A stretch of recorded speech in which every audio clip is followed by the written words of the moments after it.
More than anything, I want you to have hope. You can do this. I know that quitting smoking is tough. It's actually, I think, one of the hardest things for my patients to do. But you know what? Hang in there. And the fact that you're watching this video, it might be for you or for a loved one, it means that you care, that you're interested, at least you're contemplating, and that matters. Guys, I'm Dr. Jen. We're gonna jump right in. I'm gonna tell you some of the best ways to quit smoking. I'm gonna give you some medication treatments, some behavioral therapies. I want you to stick around to the end because I actually have a few perhaps surprise therapies that sometimes really work very well for patients, and also a way to get potentially free services and products to help you quit smoking. None of this is an ad or anything like this. I just want to help you out.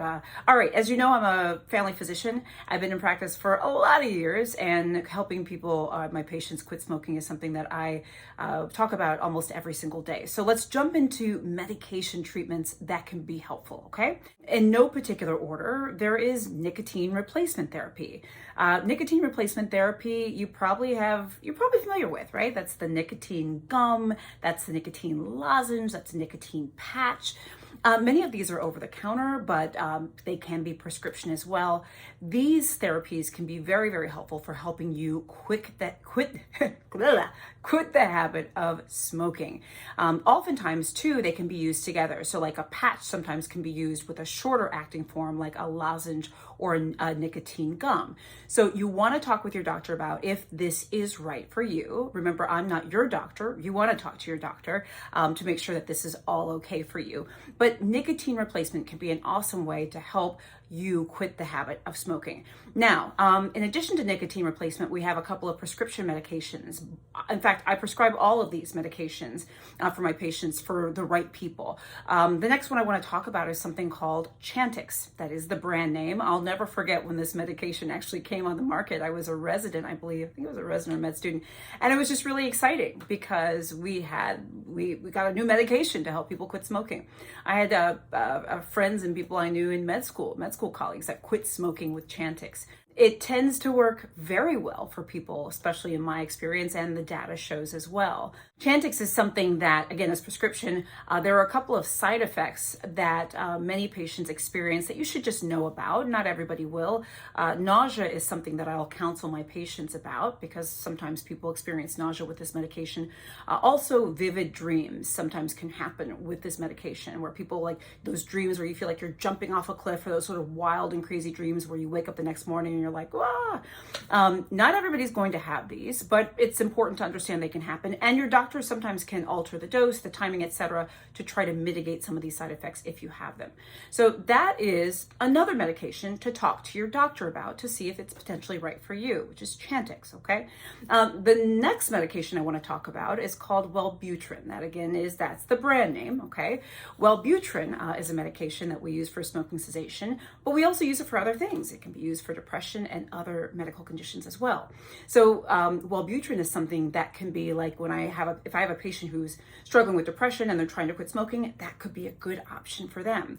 Or it could be a good option for patients who may be worried about that sort of post smoking cessation weight gain, because Wellbutrin may help with that. A lot of people are worried about, and actually we'll talk about that in a minute, like things that you may be worried about in terms of quitting smoking. So we'll come back to that. Wellbutrin is contraindicated in people who have a seizure disorder and potentially other people as well. But just understand that that's an option for many patients that you want to talk to your doctor about, okay? Now, before I go into some of the other treatments and some of the other things that you may have access to, freebies and things like that, I want to talk a little bit about something that's going to be helpful for you. And that is going to be to take stock of your triggers. I often talk to my patients about how smoking often is linked to behaviors or thoughts or feelings, etc. Some people smoke after sex. Some people smoke after eating. Some people smoke when they drink. Some people smoke when they're angry. Some people smoke when they're nervous. Some people smoke all the time. But oftentimes there is some sort of behavior, thought, feeling, etc. Some people smoke when they're with friends, right? So if you're able to identify triggers and things that sort of when you smoke, etc., that can be very, very, very, very helpful. Also, in terms of things that people worry about, many of my patients worry about nicotine withdrawal, like the withdrawal symptoms from nicotine. And that's a very valid concern. Oftentimes, this is where nicotine replacement therapies can be very helpful, but talk with your doctor about sort of how to manage those nicotine withdrawal symptoms should you get them. And then I mentioned briefly before, fear of post-smoking cessation weight gain. A lot of people worry about gaining weight after they quit smoking. And there's a lot of talking we can do about that. Not everybody gains weight when they quit smoking. Remember that quitting smoking is by far going to be one of the best things you could ever do in your entire life, okay? But again, medication like Wellbutrin may be helpful for some in terms of helping to mitigate some of that post-smoking cessation weight gain if it were to occur. You want to talk with your doctor. The lamp just went crazy. Well, no, I hit the lamp and then it went crazy. We should be working with you to deal with all of these particular concerns. That's my point, okay? Don't suffer in silence or suffer without telling us that you're worried about these things, okay? Now, let's go back to some other treatments and things that I think will help you. We have data that shows that not only are medications great for helping you quit smoking, but also what we call behavioral therapy intervention, etc. And what do we mean by that?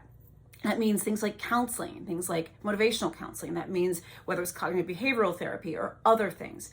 You want to sort of develop a support system. And to that end, there's a number of resources. Like some of my patients literally are in counseling and they talk about their smoking cessation journey. There's also a phone number, a national phone number in the US called 1-800-QUIT-NOW. 1-800-QUIT-NOW. I love it. I give this number to my patients a lot. They often have counseling services through this sort of hotline, and oftentimes you may get free nicotine replacement therapies as well. And by the way, any of you who are watching this video, if you've used the 1-800-QUIT-NOW hotline, please write in the comments if you have, what services they provided, things like that. You can go online and just sort of Google that to see. But that is a great service that is out there that you don't even have to like go to your doctor to Google that, to call them up and say, hey, who are you and what do you do and how can you help me, you know? So having that sort of extra support can be very, very helpful.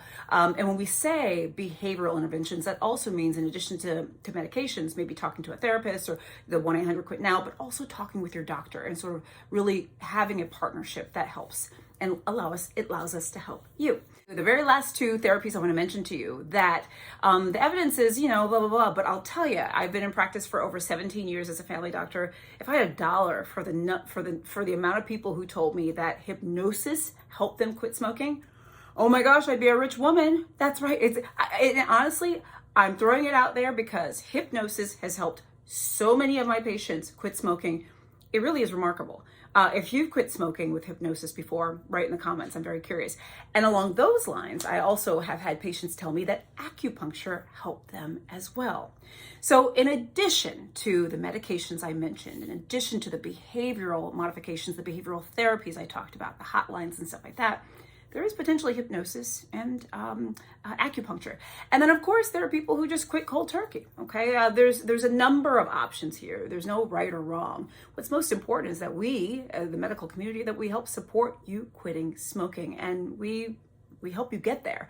Don't be discouraged. I think this can be a very discouraging thing sometimes for people. If you've been trying to quit smoking and you haven't been able to yet, don't beat yourself up. Rome wasn't built in a day. Just keep trying, stay at it, and give yourself credit for wanting to do something that's going to benefit your health. Let me know what you guys think of this video. Share this with other people. I'm Dr. Jen. Please like my page. Please follow me on Facebook. Please subscribe to my channel on YouTube. I'm on Instagram, LinkedIn, TikTok, WhatsApp, etc. And subscribe to my free health newsletter at drjencaudle.com. Bye.